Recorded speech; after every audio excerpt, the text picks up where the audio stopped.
Bonjour à tous! Alors bienvenue sur la chaîne Sam Agriculteur Indépendant. Alors Sam c'est moi et dans cette vidéo on va parler de reprise de couverts végétaux et notamment de l'usage du produit phytosanitaire désherbant, le glyphosate, et de son intérêt et pourquoi ce produit est si important aujourd'hui pour nous en agriculture de conservation et qu'il n'a toujours pas de remplaçant et à quel point son bilan écologique est en sa faveur. Et je vais vous expliquer tout ça dans cette vidéo de manière concrète et pragmatique comme toujours. Alors si vous êtes OK, c'est parti!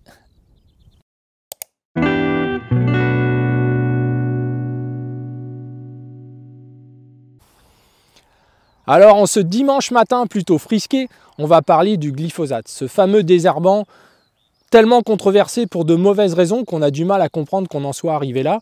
Mais c'est aussi une habitude puisque sur de nombreux sujets dans notre pays, on le constate en ce moment, on a bien du mal à pouvoir se parler de manière posée. Alors dans cette vidéo justement, qui fait suite à une vidéo que nous avions fait il y a à peu près un an pour démystifier les usages réels que nous faisons, nous agriculteurs français et européens, du glyphosate, c'est-à-dire que c'est un produit qui n'est jamais utilisé sur des cultures en place, il est toujours utilisé entre des cultures, il permet un désherbage presque total, c'est-à-dire qu'en gros il tue presque toutes les herbes, ce qui n'est pas forcément exact, il n'est pas capable de tout tuer les herbes, que depuis 2 ans, nous avons des contraintes d'usage du glyphosate qui ont réduit sa dose très fortement. On est limité aujourd'hui à l'équivalent en gros de 3 litres par an, ce qui finalement est très difficile car il y a des herbes aujourd'hui qui nécessiteraient plus que 3 litres dans certains cas, je dis bien dans certains cas. De plus, les glyphosates ont perdu des adjuvants, donc les adjuvants, je vous mettrai un lien aussi sur ce que sont les adjuvants, et donc qui ont enlevé une partie de son efficacité. Et aujourd'hui, on est souvent assez proche d'un usage d'1,5 litre, 2 litres, alors qu'avant, on pouvait utiliser le glyphosate avec les adjuvants, avec moins de litrage que ça sur certaines herbes assez faciles. Alors ici, on est dans un couvert qui est un mélange de Vess radimoutarde faceli associé à du seigle, car ce sont des sols très difficiles, on peut le voir ici, donc je ne sais pas si vous voyez bien, très caillouteux, donc on a beaucoup de silex. Alors tout le champ n'est pas comme ça, mais il y a 40 hectares sur ce site qui sont comme ça. Et le glyphosate permet justement de tuer l'ensemble des herbes, quasiment, si on n'a pas d'effet parapluie. C'est pour ça que nous broyons au préalable, mais dans des sols caillouteux, nous ne l'avons pas fait.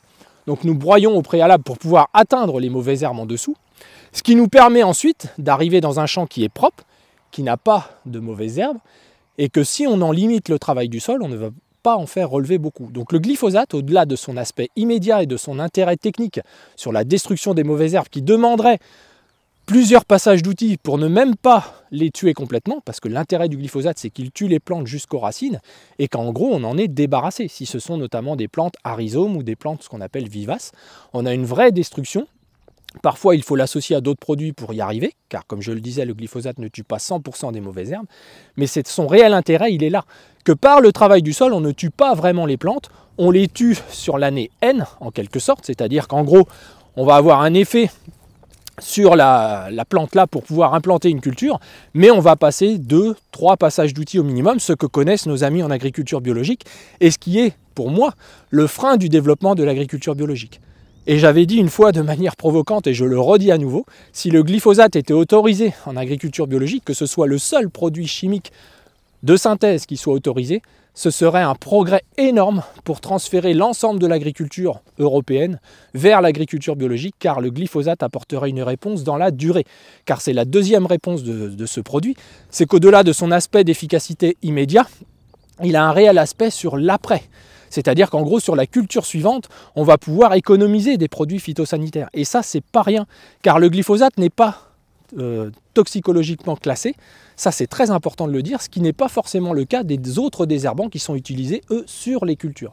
D'ailleurs, je vous ai déjà parlé sur cette chaîne de retrait de produits à venir, dont par exemple le S-métolachlore, qui est un désherbant maïs anti-graminé, car le vrai souci que nous avons, ce sont nous débarrasser des graminées, puisque nous cultivons majoritairement dans notre pays en Europe des graminées.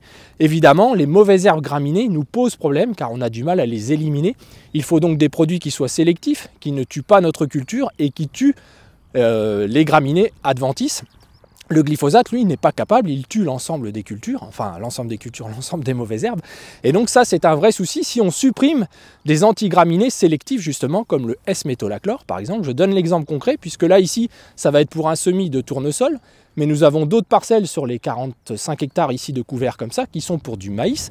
Et là, dans ce cas-là, je maintiens que le glyphosate a un intérêt sur la suite des événements, c'est-à-dire qu'il va nous permettre, dans de nombreux cas, d'économiser des produits qui sont aujourd'hui contestés, d'ailleurs, qui sont dits polluants, comme le S-métolachlore, qui pose des problèmes de le retrouver dans les eaux.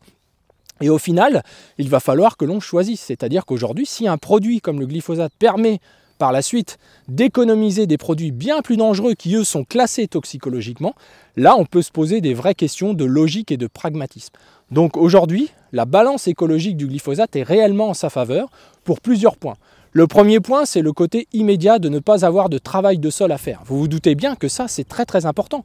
On va maintenir la protection, là c'est le cas, hein, on maintient la protection sur le sol, ça c'est très très important. Hein, c'est complètement lié à l'agriculture de conservation. Si on se met à gratter le sol alors qu'on va semer nos tournesols dans un mois, ça n'a pas de sens. Et on va devoir le faire plusieurs fois. On va faire de la terre fine, on va fragiliser le sol et on va avoir des photos comme j'ai mis sur le Facebook de Sam Agriculteur Indépendant où les sols ont subi de la perte, voire de l'érosion. On a des parcelles aujourd'hui qui ont été semées en betterave où la terre est déjà partie sur la route avec la pluviométrie faible finalement que nous avons eue. Au maximum, il y a eu 50 à 60 mm, ce qui n'est quand même pas beaucoup au regard de la sécheresse des sols. Donc ça, c'est le premier point. Ne pas fragiliser le sol, conserver une protection physique, c'est très important. C'est pour ça que la destruction des couverts peut avoir lieu plus tôt en fin d'année, pour des cultures qu'on sème en février par exemple, quand on peut les laisser un petit peu plus loin. Et nous, on les a détruits là au 15 février en gros, pour favoriser au maximum l'effet du couvert. Le deuxième effet intéressant du glyphosate, c'est que l'on va restituer l'eau au sol, ce qu'on ne fera pas avec un travail du sol. Si vous tuez une plante qui est en place, qui est verte, qui pousse, comme on avait ici, hein, le gel a dégagé les crucifères, il restait encore quelques facélies, mais au niveau des légumineuses, c'est pareil, il y avait eu beaucoup de dégâts, il ne restait que les graminées. Et quelque part, les graminées pompent beaucoup en fait. Et là, l'avantage, c'est qu'on détruit vraiment les plantes et qu'au final, les racines, là, petit à petit, vont mourir elles-mêmes et donc, pour le semis, ça va être très très important. On va restituer l'eau au sol, on n'aura pas du tout la même perte en eau, qui est quand même un enjeu majeur. Hein. La fertilité hydrique, aujourd'hui, c'est un enjeu capital pour les agriculteurs. Surtout les années que nous venons de vivre et qui nous sommes en train de préparer là, qui sont du jamais vu. Hein. On n'est jamais parti au mois de mars là avec si peu de réserves hydriques dans nos sols. Dans des sols aussi fragiles comme ça, siliceux et caillouteux, c'est encore plus vrai. Donc l'intérêt du glyphosate à ce niveau-là, il est vraiment important. Et il suffit de faire un essai, de laisser une bande où vous ne détruisez pas au glyphosate votre couvert ou vos repousses de céréales ou vos mauvaises herbes. Et vous allez voir que la partie que vous allez travailler où le couvert est resté en place, où les mauvaises herbes sont en place, va être beaucoup plus altérée, beaucoup plus difficile à travailler. Et vous aurez donc moins d'eau pour la culture suivante. Donc ça, c'est le deuxième effet capital, c'est la préservation de l'humidité.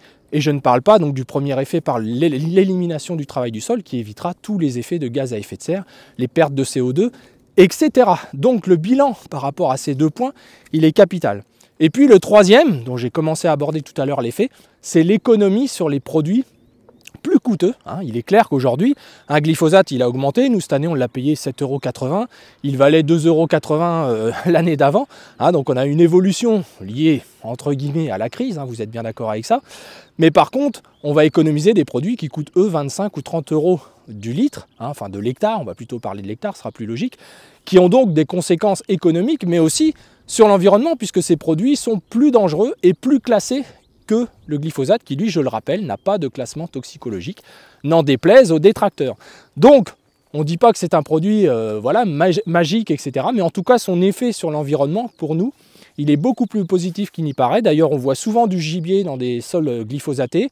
On ne voit pas d'effet répulsif et négatif. Et la nature est toujours très prévenante par rapport à ça. Elle sait gérer, elle sait ressentir quand les choses sont négatives.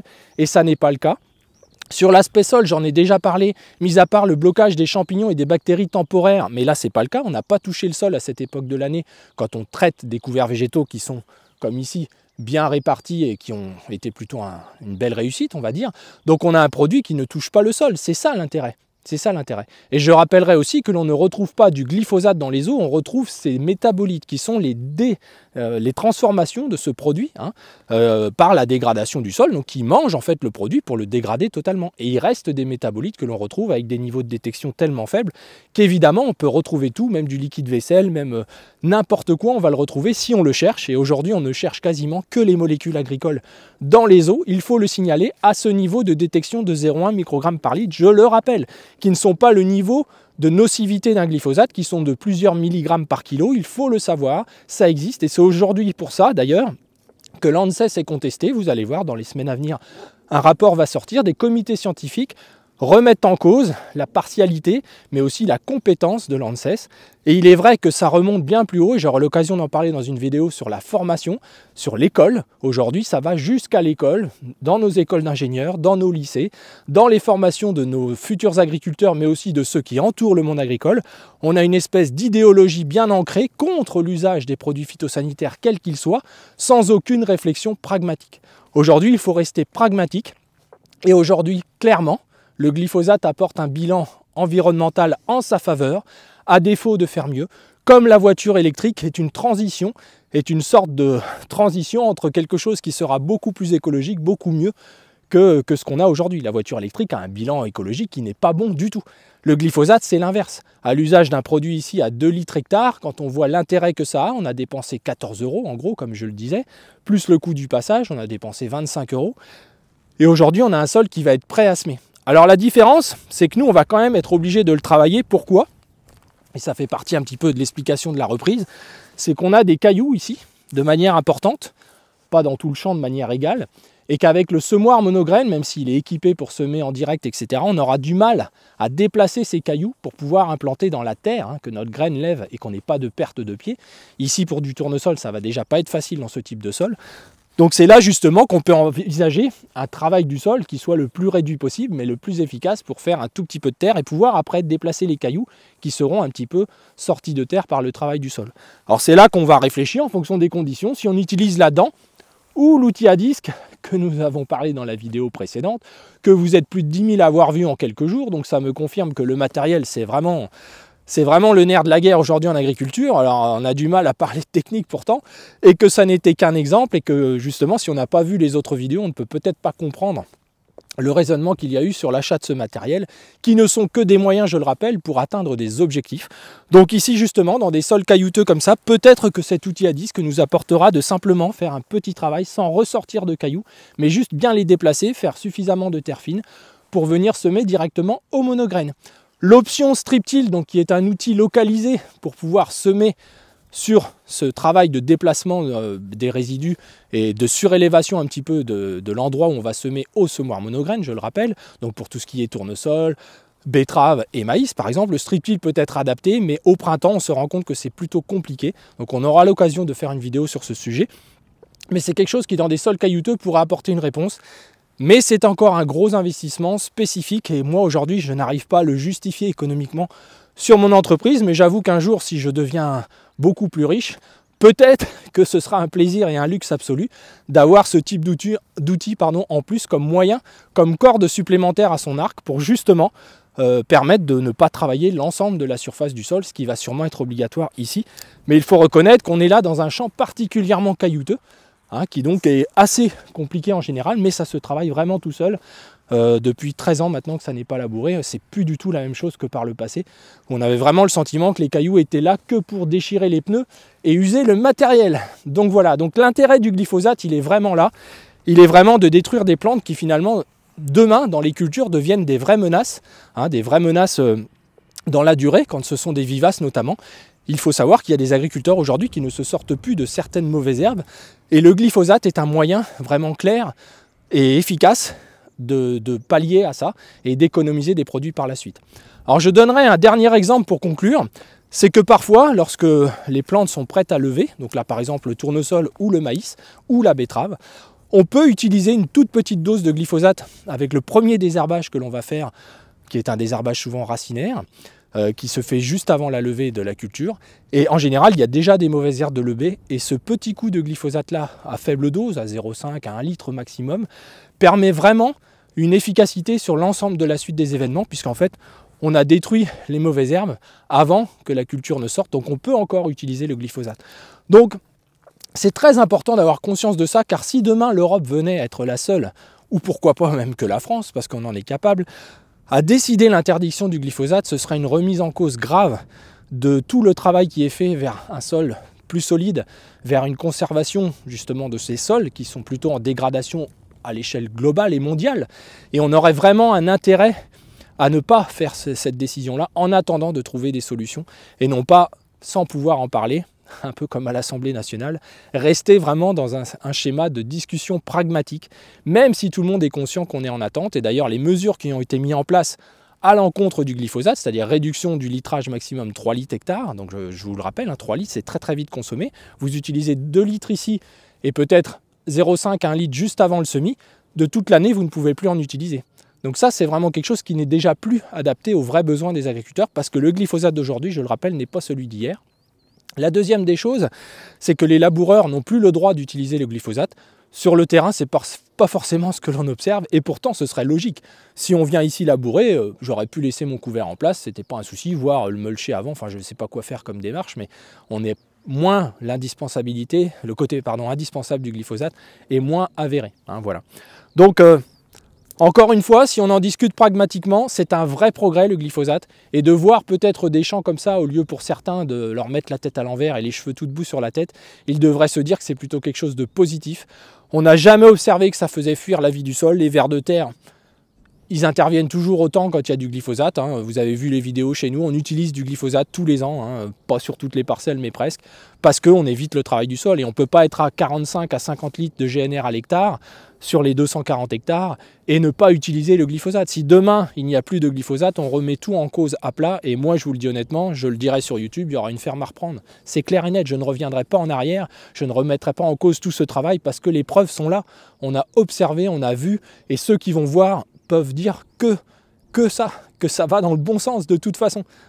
Alors évidemment, il y a eu des abus, comme toujours, de glyphosate mal fait, de glyphosate fait en dépit du bon sens, répété, zéro travail du sol, etc. Ça va dans le mauvais sens, parce que le glyphosate a aussi un rôle, comme beaucoup de produits, de légère acidification de surface, et comme il bloque les champignons et les bactéries, provisoirement en tout cas, quand ça touche le sol, ça n'est pas idéal. C'est pour ça que de faire un glyphosate sur des pailles pour éviter tout travail du sol en se disant « moi je vais être en semi-direct, je laisse mes pailles, les repousses arrivent et je traite au glyphosate », ça pour nous c'est une erreur technique. Il vaut mieux faire un travail du sol qui a beaucoup plus d'intérêt. Mais pour ça, vous regarderez toutes les vidéos de la chaîne qui parlent de ce sujet. Voilà les amis, alors j'espère avoir été assez clair. Il y aurait beaucoup à dire sur ce produit et sur d'autres d'ailleurs. Mais la réalité du monde phytosanitaire, ça n'est pas le glyphosate, ça n'est pas Monsanto qui n'existe plus, ça n'est pas Bayer non plus, c'est pas les méchants contre les gentils, c'est être pragmatique et réaliste. Voilà, et aujourd'hui, si le glyphosate est bien utilisé, c'est un vrai atout, comme beaucoup de choses en agriculture, c'est un vrai atout pour l'environnement, et la balance écologique est en sa faveur, et je mets quiconque au défi de me prouver le contraire, et d'ailleurs dans vos commentaires, je vous invite à essayer de le faire, car il y a un moment donné, il faut être réaliste, et surtout aller sur le terrain. Et ce sera dur de démontrer qu'écologiquement, il aurait été mieux de passer 3 passages d'outils pour essayer d'arriver à déchausser certaines vivaces qui sont présentes dans cette parcelle, avec succès pour la culture suivante, sans utiliser du tout de glyphosate, pour après utiliser d'autres produits beaucoup plus coûteux et surtout qui n'ont pas toujours un bilan écologique, eux par contre en leur faveur, visiblement, puisqu'on veut les interdire aussi. Alors, si la vraie question c'est d'interdire la totalité des produits phytosanitaires, dans ce cas-là, on n'a plus besoin de discuter de technique et tout le reste, c'est qu'on est dans l'idéologie les amis.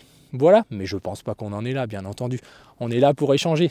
Alors je vous dis à bientôt. Si cette vidéo vous a plu, n'oubliez pas de la partager, n'oubliez pas de la liker.